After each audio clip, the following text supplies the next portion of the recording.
All right, I will call this meeting to order. This is the regular board meeting of the St. Peter School Board on Monday, October 17th, 2022. We are in the St. Peter Community Center in the Governor's Room. It is about 6:32. If we could stand and do the Pledge of Allegiance.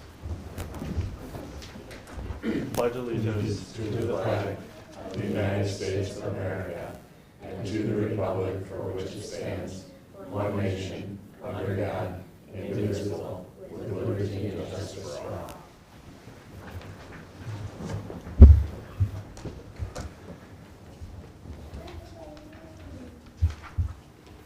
Before we consider a motion to adopt the agenda, we would like to add an agenda item.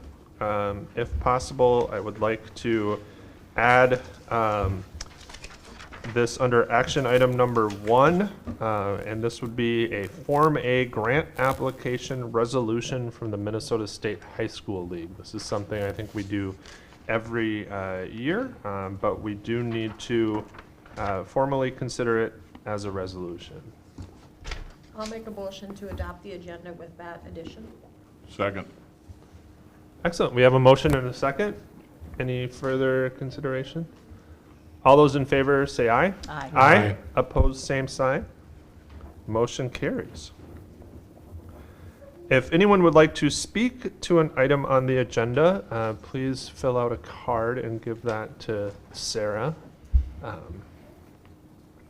Otherwise, we will move ahead. I'll make a motion to approve the consent agenda. Second. We have a motion and a second. Any further consideration of the consent agenda?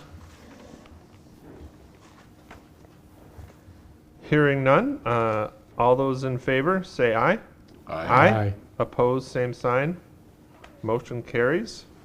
Consent agenda is approved.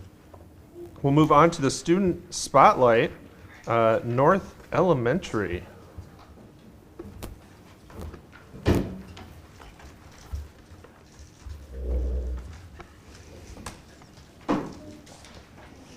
Principals have to bring their own chairs. I will bring my own chair. They are the guests of honor tonight. All right, let me squeeze in here. Thank you, Blake. Board Chair Leonard, members of the board, I'm very excited to introduce you to Blake Hinton and Tegan Genzel. They are our Spotlight students for the month of October. They, every year, put out an invite to all the homeroom teachers to nominate students to be the Spotlight students, and we have a number of people that get nominated every time we're up. We're up in October, we're up in February. I interviewed a number of students. These two rose to the very top because of how involved they are. They not only kicked off this year's Saint Center. We do our own video every month. These two anchored it. To kick it off this school year. They are also members of our brand new Kindness Crew. So they're going to talk a little bit about what they do, why they applied to be on Kindness Crew, and what they do on that. And then also I'm asking them just to kind of talk about any projects that they're currently working on in STEM, and they happen to both be in Mr. Lewis's classroom. So they're very busy with a lot going on. So we thought to get things started, since probably most of you haven't seen this year's September episode of Saint Center, we're going to do a little sampling of it just to give you an idea of what it looked like. Now, Saint Center has way better background. We got like a sports center look to the back, and all the fancy transitions and stuff like that. So they're just going to get started reading like the first scene, I believe, correct? The first scene, and then I'm going to try to narrate a few of the scenes in between because there's transitions and coming and going. So why don't we kick in? This is Saint Center, September edition. This is Saint Center. So we say our names, and then we would say we have like we're excited to host. Then we send it over to the classroom that's going first. Yep. And then what was the first classroom and what were they talking around about, Blake? The first class was Mr. Hassing's class, and they were talking about how you should walk in the hallways. Yep. So you can envision it transitioning to a group of fourth grade students, kind of showing everybody what it looks like to walk in the hallways. And then they moved on to, what was the second part, Tegan? After that, after Mrs. Haskins' class went, we had Miss Walter's class, our second graders. What were they demonstrating? They were demonstrating our lunchroom roles. No. So then they saw a picture of like, what's it look like to manage yourself in the lunchroom? Pick up after yourself, put your plates away, how are you having conversations in the lunchroom? So these two are role models. I mean, they get to show all the rest of the students what does that look like, and they get to lead that conversation. They also have fun. The last episode we talked about in here, this year was a brand new, there was a mystery staff member, and who was it, and how could you explain how they looked? Blake? Who was it? Miss Friedrich. And, well, how did they look? Silly. They had a giant smile on their face. Yeah, I didn't actually know who it was. So it's just a still picture of the filter of some sort. I'm like, I don't think that person's on staff. But it's Mrs. Friedrich. All right, let's talk about the kindness crew. So this is brand new. We have 38 students, 3rd and 4th graders on the kindness crew. I think I talked about it at the beginning of the year where they all had these t-shirts that they made this summer, went through a kind of a hour or 2 hour training at North. They were at every door as the students entered the building. The coolest thing I think I've seen in 26 years at North. Just a lot of excitement. But how did, Tegan, how did you get on Kindness Crew and why did you want to join it? So to get on the Kindness Crew, we had to fill out a paper that asked us a couple questions like, why would you be good for the Kindness Crew? Or how do you help others? I wanted to be on it because everyone tells me that I'm helping out with everybody, and I feel that I am too, so I really wanted to help everybody else. Yep. And Blake, you have some activities coming up where you're going in classrooms, right? Mhm. Can you tell them what you're going to be leading, like what kind of conversation you're going to be leading in all the classrooms? So when we go in the classrooms, like I'm gonna show a video, and then I'm gonna like say like, what would it be like if you were in other people's shoes, and then they're gonna do a paper. Yeah.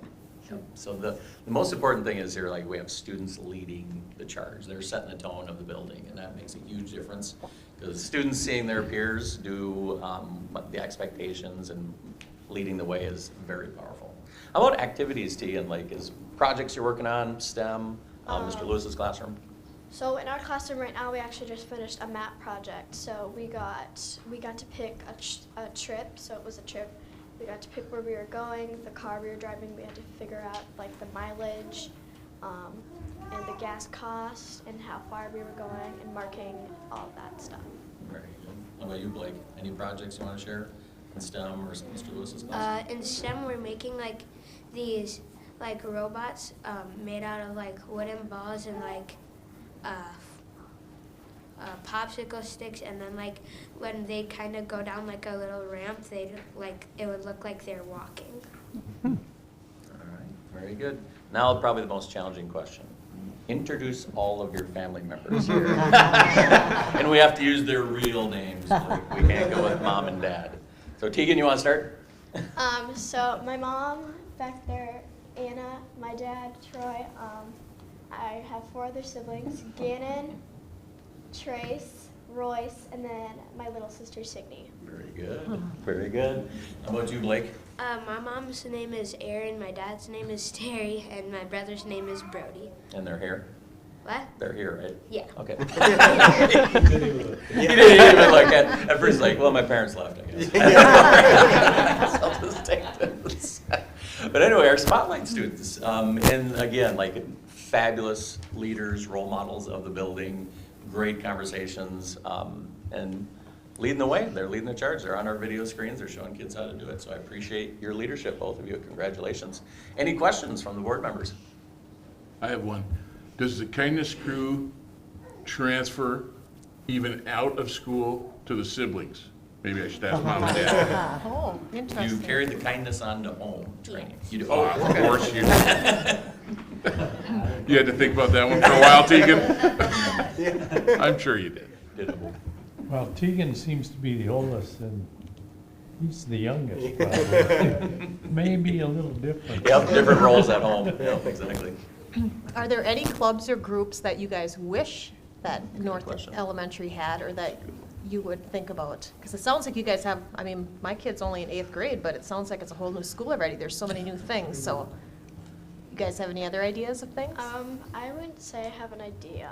I think we have a lot of good things that we're doing in school right now, so I don't really have anything to really add, but. What about you, Blake? Any clubs or activities you wish we had? No. Now you can go home and think about it, and then tomorrow you're gonna be like, I got something. And I'm wondering, are you planning on taking this with you, all of these things that you're doing now, to middle school and to the high school? Yeah. Good, That's the good, plan. Lead the way. good. All right. Congratulations, you two. Yeah.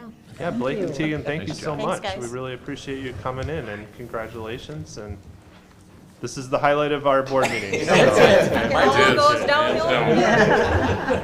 And as I tell all the students and their families, you are welcome to join us for the rest of the meeting, but you are not required, so.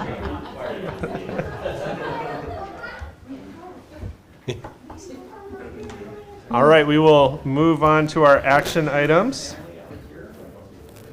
And the first action item is that Form A grant application resolution from the Minnesota State High School League. Jay, do you want to come up and tell us about it? All right, it's my first time up here. This is intimidating. Super intimidating. Super intimidating. Yeah. I mean, Blake didn't seem intimidated in that chair. But I know. That's a really tough act to follow. I didn't know that was what I was doing when I signed up.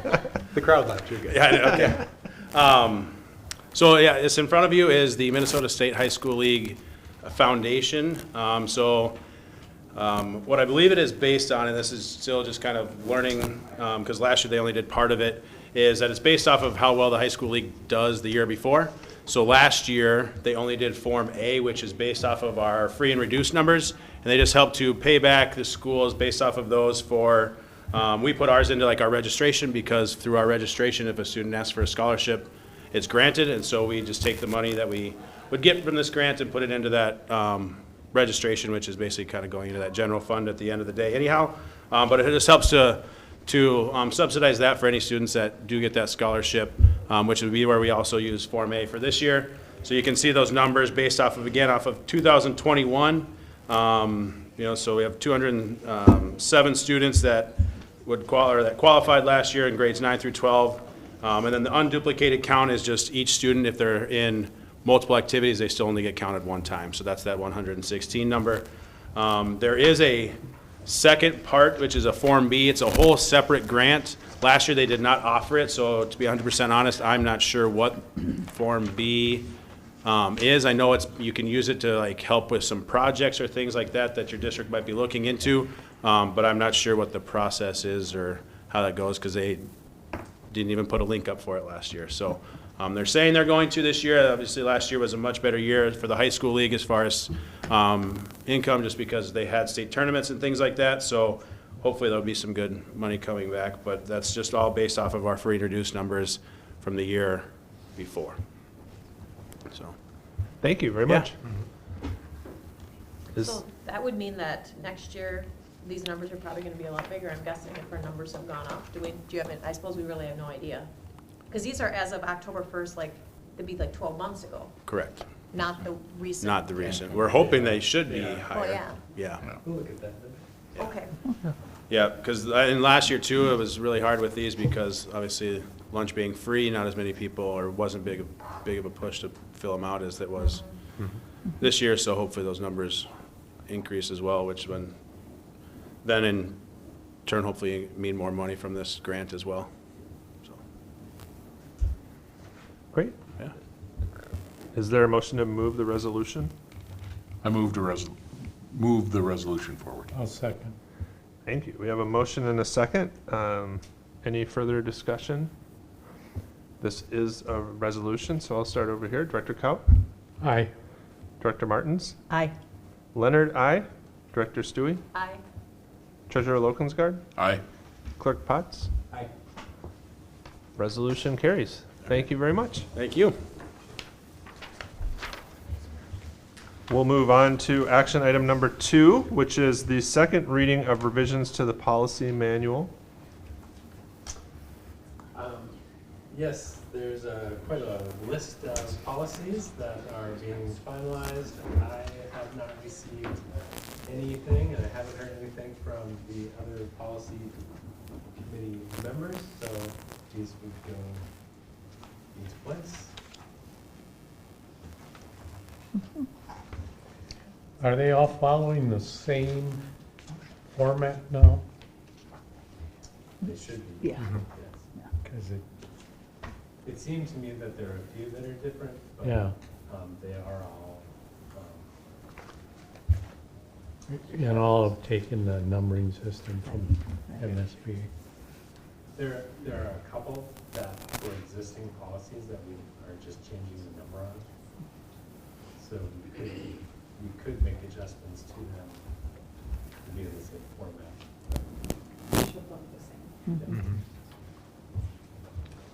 Are we all converted to the new numbers now, or not? Do we still have stuff to go We through? have about 3 more to do. Okay. Yeah. Yeah.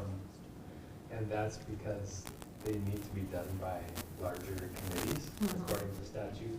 It just takes a bit longer to get through that process. Oh, A microphone. There we go. Any more questions, initial conversation? Is there a motion? I move to accept the revisions to the policy manual on the second reading. There's a motion and a second. Any further conversation? It's not about the policy per se, but I'm just curious with the facility use one.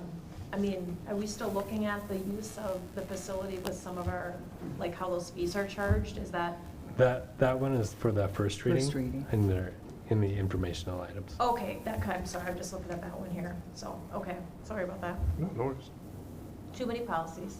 So many. The end is near. Yeah. Hearing no further conversation, I'll call the question. All those in favor say aye. Aye. Opposed, same sign. Motion carries. Action item number 3, and this is our last action item for the evening. Consider approval of a compulsory attendance report. Yes, and I noticed that in your packet, you have one of the forms, but you didn't have the other form. Is it in board book? It's a grid that lists each school and how many students attend each school. I know it's not in the printed one.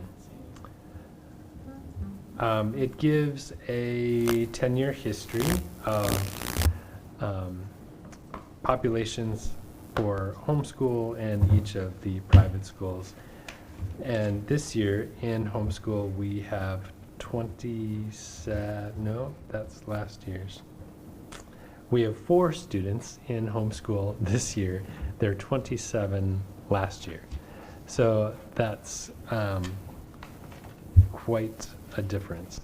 And I know that there's 27 because right now I'm looking at last year's report.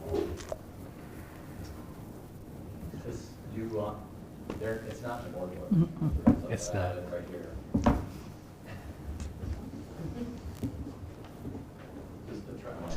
The only thing that got in was the I saw it, trend yeah. line.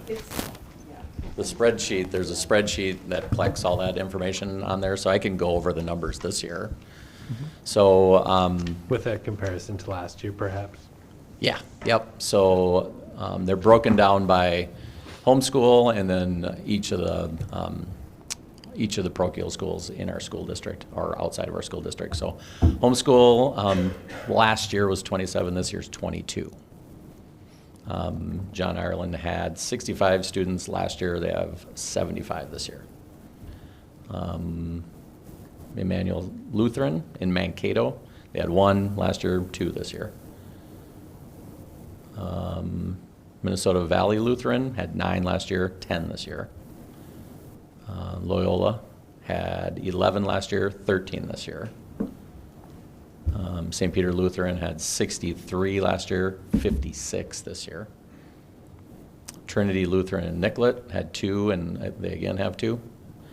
And then the total overall should be on the line graph, but it was 178 students last year and 180 this year. That is different from this.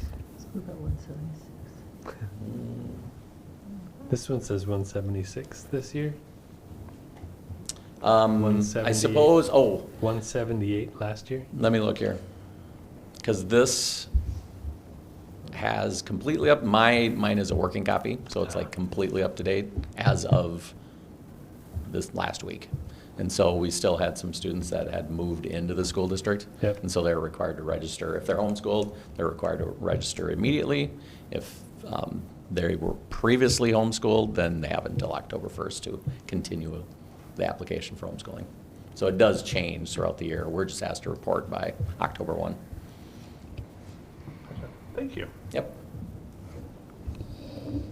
But I'm interested in homeschooling, because I'm not. But are there like certain, like, criteria? I mean, anybody can homeschool, right? But we want to always make sure that all those kids are obviously learning appropriately. Like, where's the oversight on that? Is that with the district or the state or both? So they have to register with the district, but they do work with the state.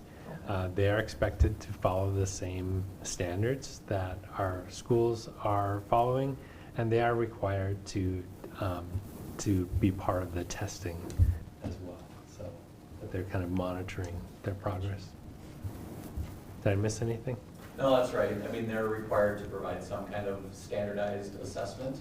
I send out a letter with links on how to order them, so they can decide which assessment. A lot of families that are homeschooled go with the Iowa Test of Basic Skills. And then they do have access and rights to certain services in our school district. So like our counselors, once they hit 7th grade and 7th through 12th, they have access to our counselors. But as far as like documenting, they're required to do all their own, like keeping track of their grades, keeping track of assessments, kind of journaling what the students are learning, and like Mr. Gunset said, all should be aligned with state standards. And then they can also award their own diplomas. Wow.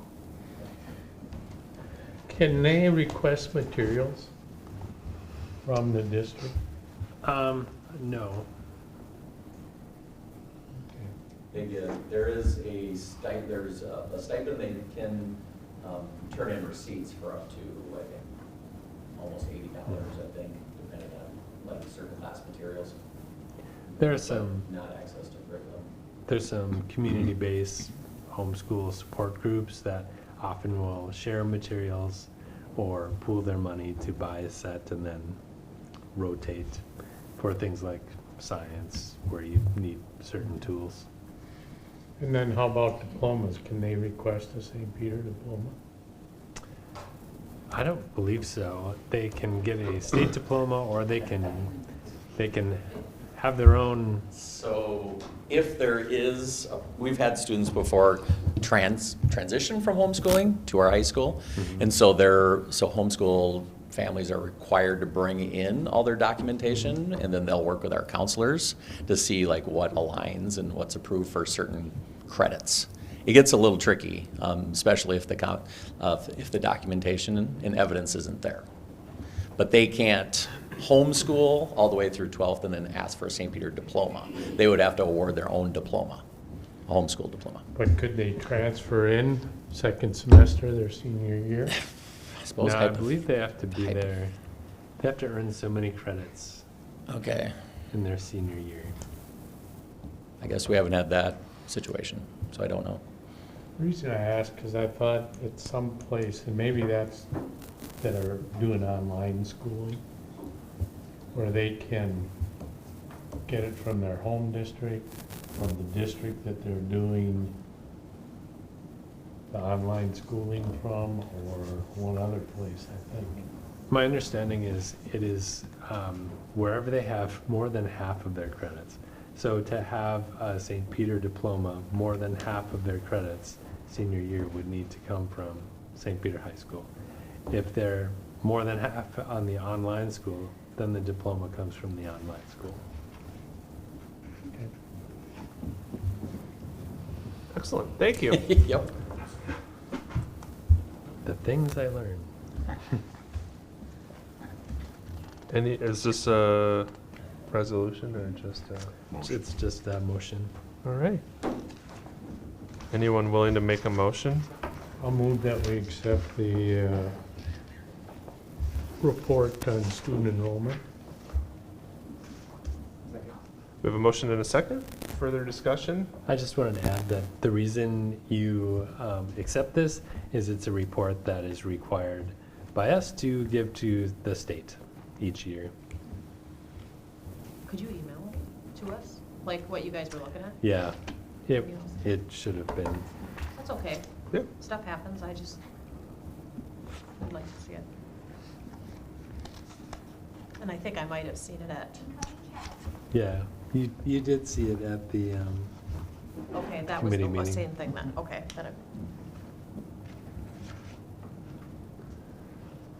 All right, with no further conversation, I'll call the question. All those in favor say aye. Aye. Opposed, same sign. Motion carries. We move on to information items, and not dissimilar, but a report on student enrollment. yes, and you have a few different pages in your packet. The first, this is a report that we look at every Monday morning. And this is our student count. And this is really, it's a count of what I say noses, how many noses are in each grade level at each school so that we can be tracking that over time. The first column on the left is the number of students that we have budgeted for this school year. And then, of course, each of the dates. So our official count that the state starts with is October 1st. So the 3rd is the closest one here. You can see that as of 10/10, we've gained one more student. If you look at the bottom right, there's all these different totals. So we have a total for each building, but then it says total K-12, and then total K-12 with RB, that's with Rock Bend. So making sure that we're counting those students as well, which is 2027. Now the next line is with early childhood, which is 2060, but that's a little misleading. So if you look at the page that looks like this, we get even more complicated. When we start looking at how the state counts our students, there's a couple of different ways to count. One is what I just said, counting noses, which is our average daily membership. When we start talking about funding, that's on a weighted average daily membership, or what we call WADM, because we're educators, we have to have an acronym for everything. When we talk about WADMs, some of our students have a multiplier of 1, so grades K through 6 are multiplied by 1, and grades 7 through 12 are multiplied by 1.2. So when we use our weighted measurement, we have 2,235.72 students, and our ADM was that 2026.48. On the previous page, that was rounded to the 2027. So when we talk about funding, it's like having 2,235 students. So just keep in mind that when we're talking about our enrollment numbers, we have to be clear about whether we're talking about average daily membership, which is just how many kids are in the seats, or weighted average daily membership, which is the number the state uses. So if you hear different numbers, you'll say, oh, that must be weighted because that's a bigger number.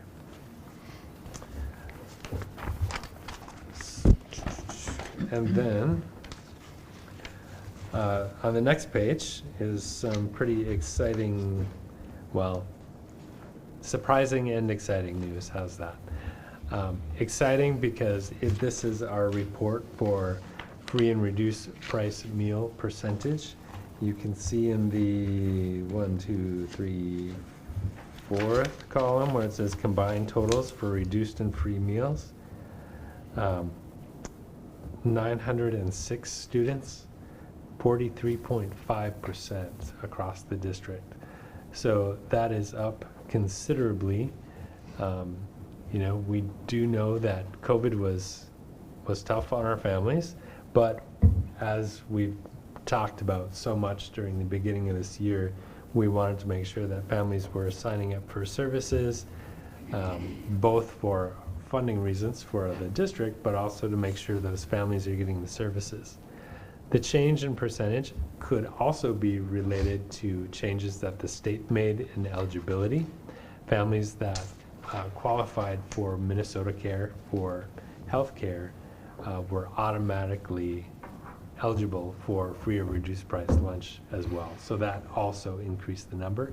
43.5 is the highest district-wide number that we've had. So. What's this first column? Because we have grade level, and then I understand reduced and free and combined. And I even understand kind of the compensatory one, but what is the first one where it says ineligible, reduced, or free? What is that column? Is that like maybe, I mean, I'm making a, That's how many students did not qualify. So our total students.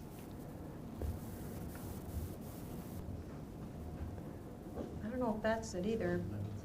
So the first column is, yeah, if you add up 11, 78, 65, and 85, you have our total students. No, you don't. Yeah, 'cause Plus, I'm just looking plus at, the,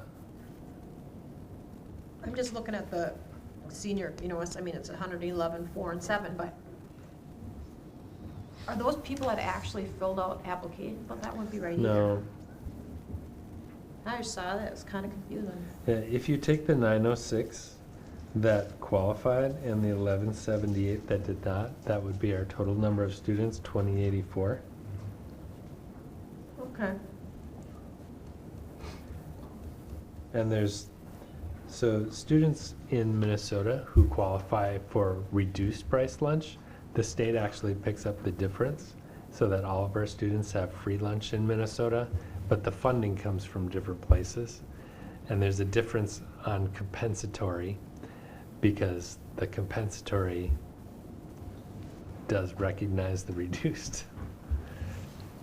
I'm glad they make it simple for us.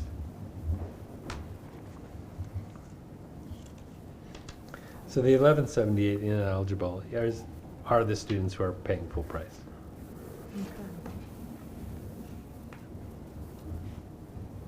Any other questions on that? No? Nope. That's it. Thank you. Move on to information item number 2, which is first reading of revisions to the policy manual. And this is really policy 902. So if that was emailed by Sarah to us today. So if you want to take a look at that and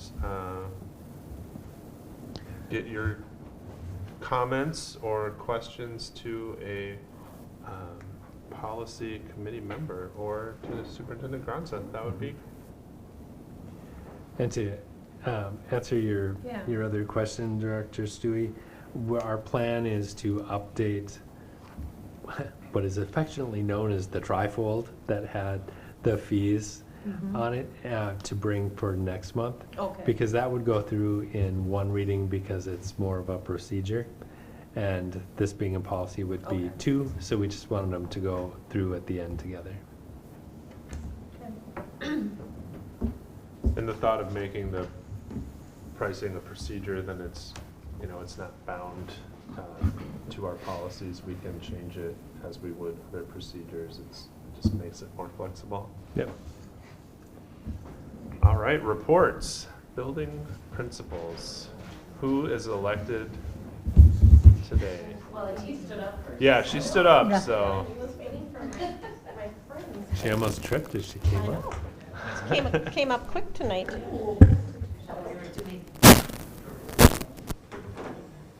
Make Darren get his own chair again. I'm gonna cover it. Really nice, Doreen. Yes. All right, so we'll do 3 and 3 again tonight. So in early childhood, since we met last, we had both fire and safety. So we really want to do a big thank you to both Saints Bus and our fire department for coming and volunteering to bring that little safety lessons to our kids. They certainly learned, and they enjoyed it as well.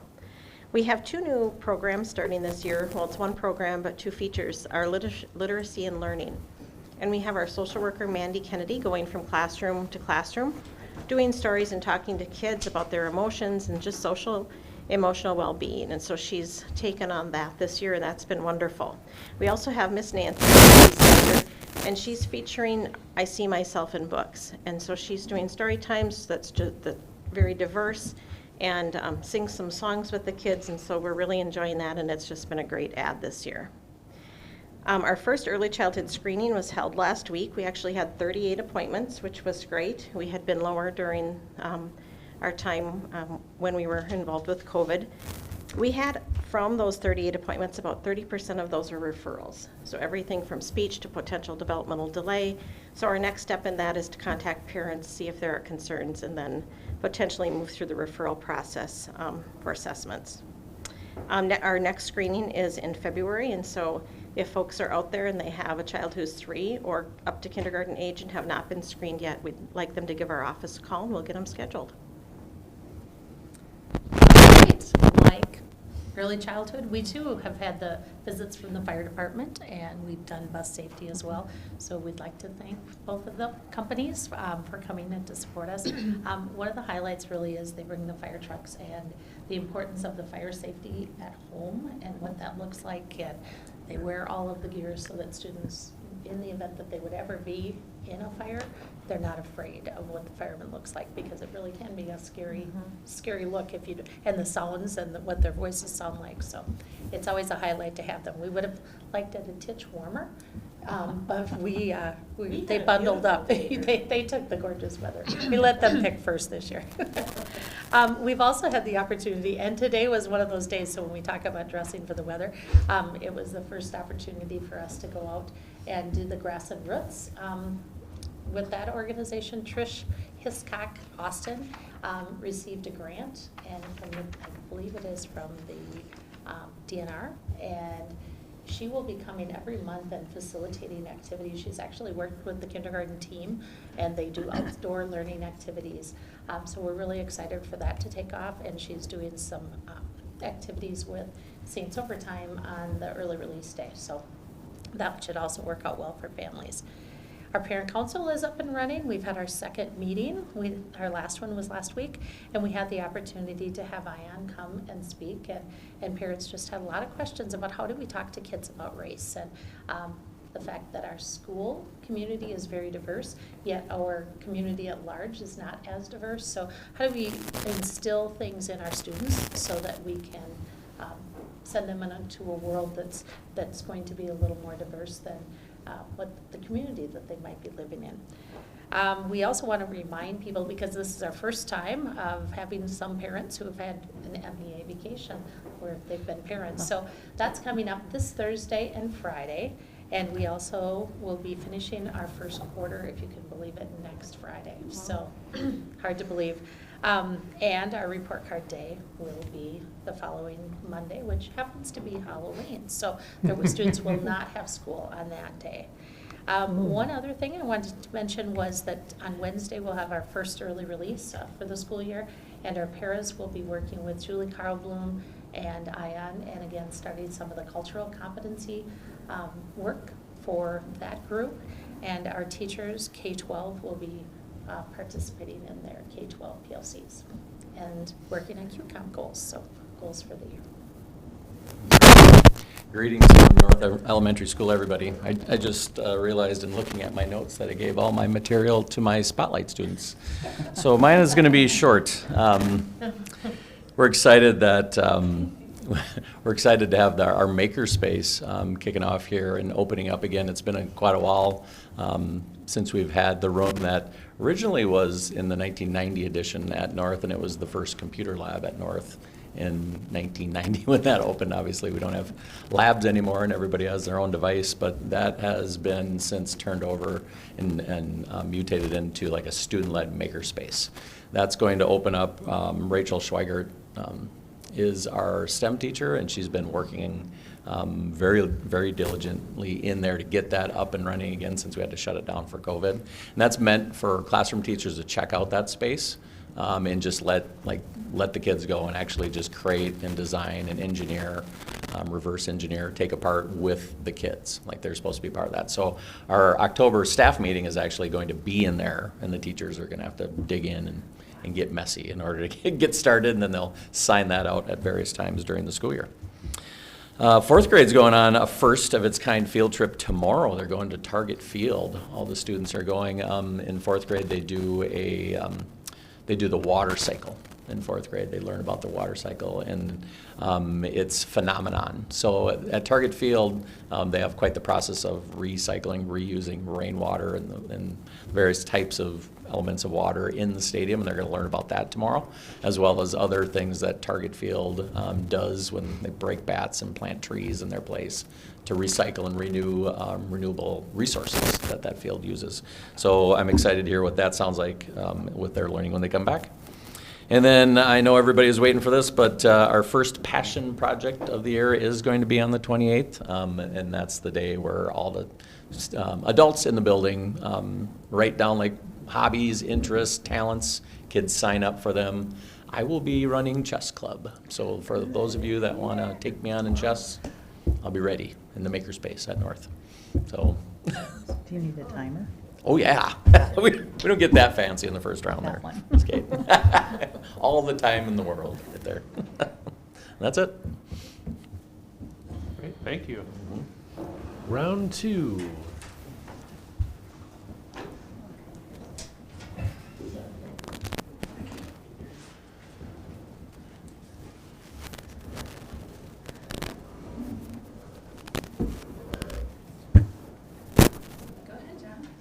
Excellent. On Wednesday, we'll be encouraging students and staff to wear orange in honor of Unity Day. Unity Day is a day to really practice anti-bullying, kindness, and inclusion. And as a part of that, a larger advisory lesson, kids have the opportunity to make leaves and put kindness messages on those leaves. And those leaves will become part of a Unity tree, which is going to be displayed outside of the nurses' station. Next Tuesday, Jason Tupence and Megan Gabriel will be taking 101 5th and 6th graders to Gustavus for the annual Science and Nature Conference. At that conference, students attend various self-selected sessions on science and nature topics. And then last, what's that? You have some brave teachers. Brave teachers, 17 parent chaperones as well. Okay, good. Forgot to mention that. And then our 6th graders have started learning about career and financial literacy through junior achievement lessons. Those lessons will be sprinkled in various contents throughout, and they're preparing for a trip to BizTown in St. Paul on November 22nd. And then if I may, I'd like to give 3 updates for the Native American team as well. So the Native American Parent Advisory Committee has been hard at work. On October 10th, they assembled our first Indigenous Day walk. About 70 people attended. The route went from the middle school all the way down to Community Spirit Park. It was really, really cool. My favorite part was the dance, where we all got in a circle and danced, because it is the one time at a dance where I didn't feel like I was awkward, like I could do it. It was just a sidestep, and I'm like, I got this. It's pretty good. November is Native American Heritage Month, and in honor of that, the team is going to create a display, and that display will travel from building to building throughout the month.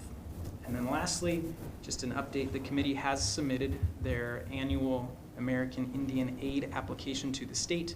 This year we are eligible for roughly $25,000. That has been submitted, and more to come on that.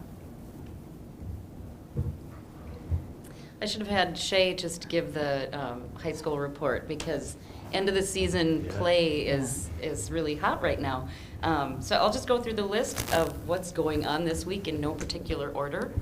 Boys soccer are competing in the section championship in Austin on Thursday, and we're hoping to fill a fan bus. So If any of you guys are interested in chaperoning, that'd be great.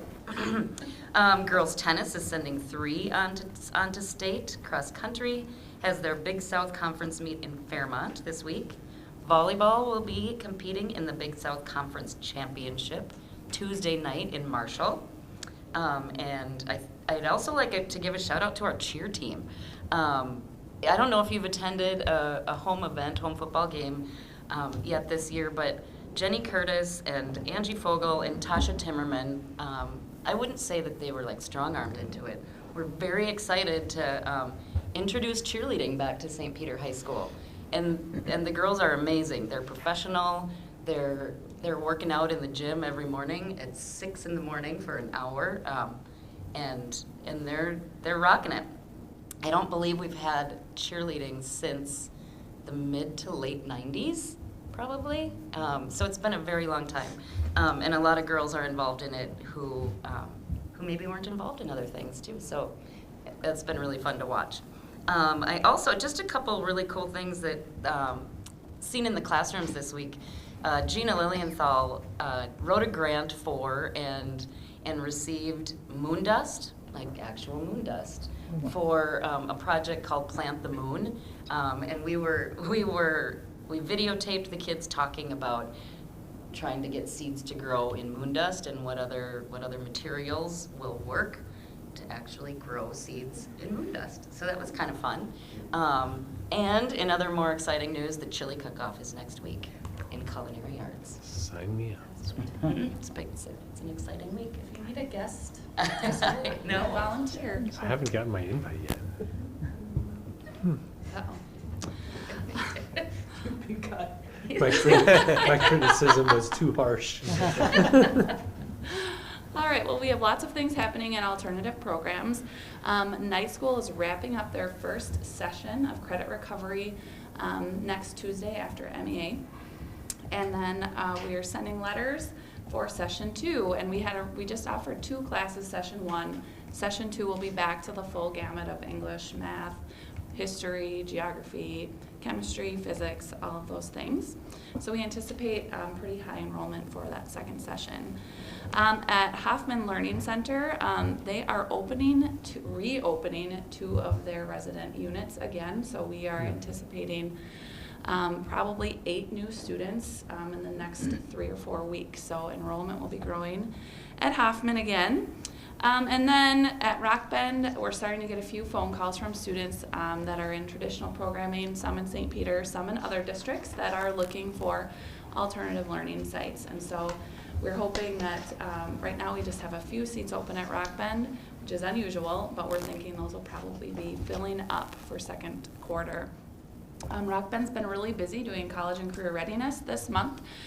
We did the ASVAB, and on Wednesday we have folks coming out to talk to students about their results and what that might mean for them moving into college or the career force.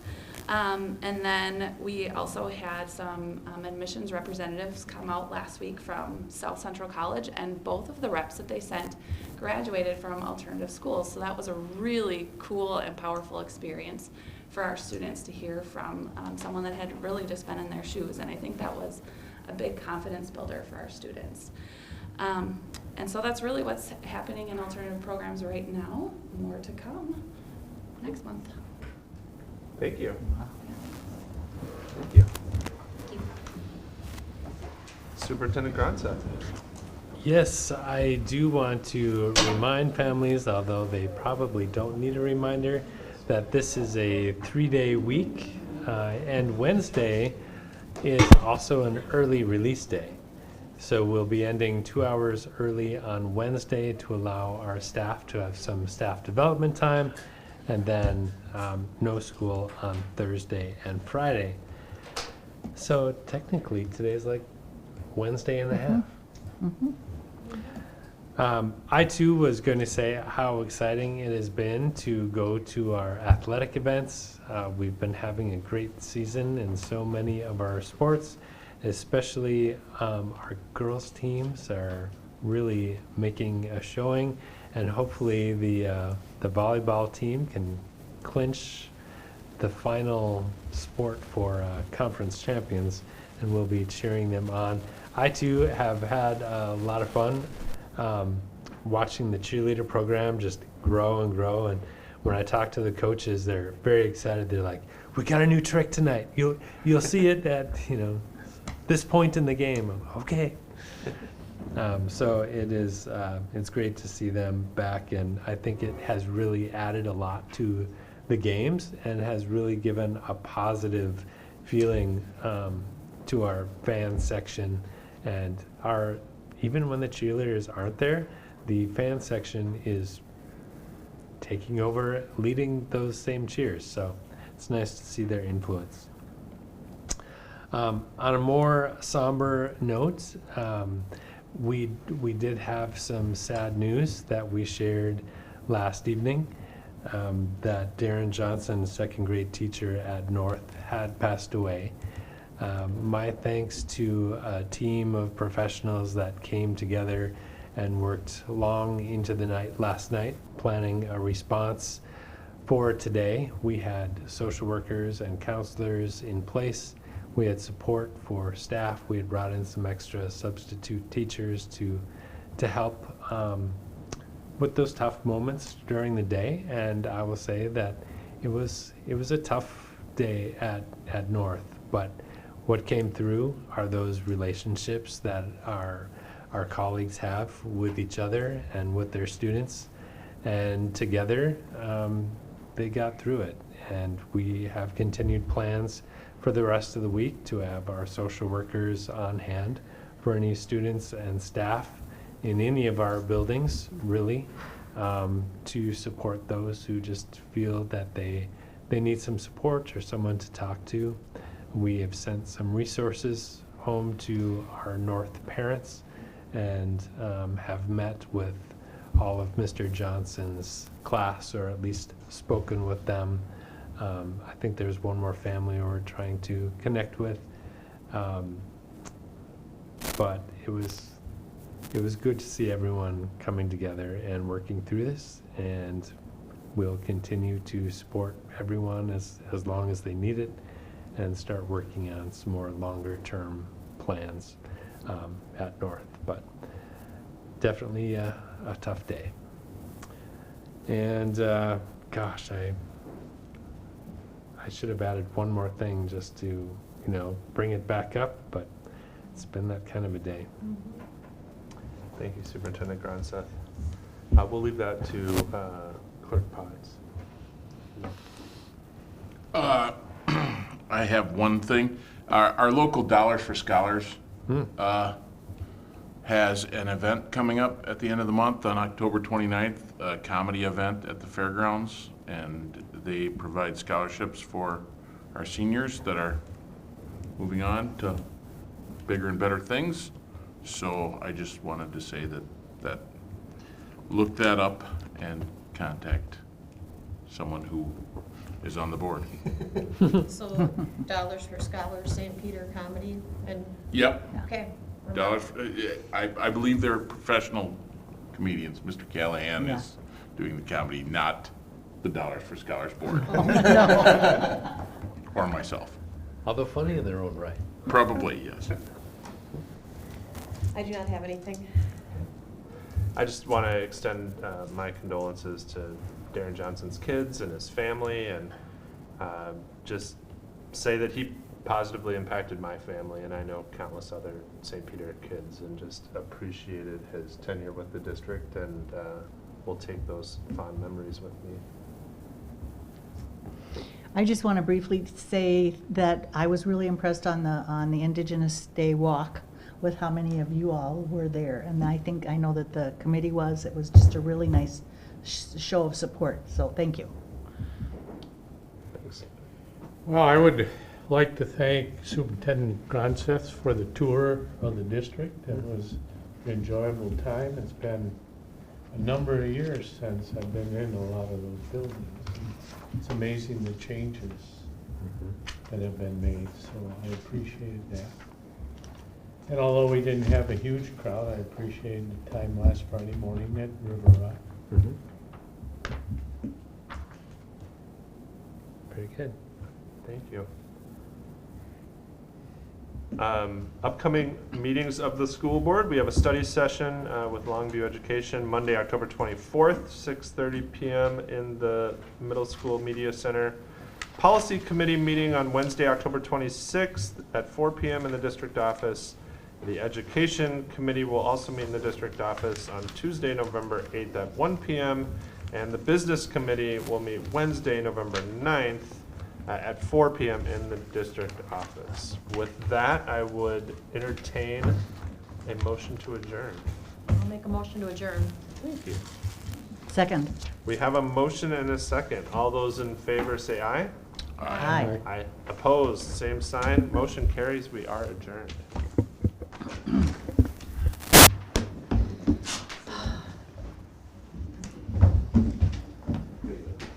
Sorry, I was a little off tonight. Oh, that was understandable, but I didn't think that you were.